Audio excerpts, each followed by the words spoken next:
అదో mini India. దేశంలోని అన్ని రాష్ట్రాల ప్రజలు అక్కడ ఉంటారు.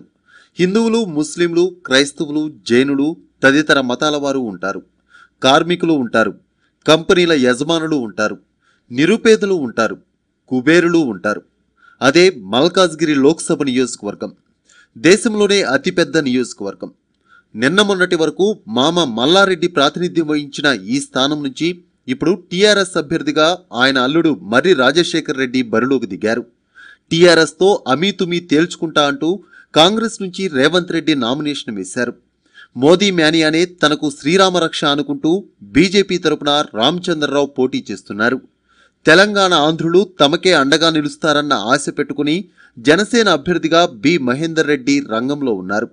వెరసి నలుగురి మధ్య ఈసారి ఇక్కడ హోరాహోరీ పోరు నెలకొంది. ఇప్పటి వరకు మల్కాజ్గిరికి 2 సార్లు ఎన్నికలు జరిగితే తొలిసారి కాంగ్రెస్, మలిసారి టీడీపీ గెలిచాయి. టీడీపీ తరపున గత ఎన్నికల్లో గెలిచిన మల్లారెడ్డి టీఆర్ఎస్లో చేరారు. మేడ్చల్, ఉప్పల్, మల్కాజ్గిరి, కూకట్పల్లి, కుత్బుల్లాపూర్, ఎల్బీ నగర్, కంటోన్మెంట్ సెగ్మెంట్లు దీని పరిధిలోకి వస్తాయి. లక్షల మంది కార్మికులు ఇక్కడ ఉన్నారు. వీరి ఓటు బ్యాంక్ ఎన్నికల్లో చాలా కీలకం. గత ఎన్నికల్లో రాష్ట్ర వ్యాప్తంగా టీఆర్ఎస్ గాలి వీచినా ఇక్కడ మాత్రం టీడీపీ మెజారిటీ స్థానాలు గెలిచింది. ఈసారి ఆ పార్టీ అసలు బరిలోనే లేకపోవడం విశేషం.